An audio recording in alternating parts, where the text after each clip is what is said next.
ఆదికాండము 25వ అధ్యాయము.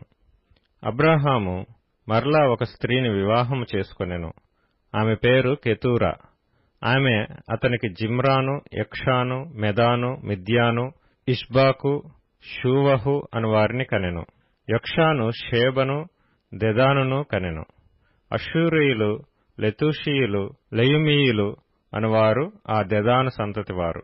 ఏయిఫా, ఏఫెరు, హనోకు, అబీదా, ఎల్దాయా అనువారు ఆ మిద్యాను సంతతివారు. వీరందరూ కెతూరా సంతతివారు. అబ్రాహాము తనకు కలిగినది యావత్తు ఇస్సాకుకిచ్చెను.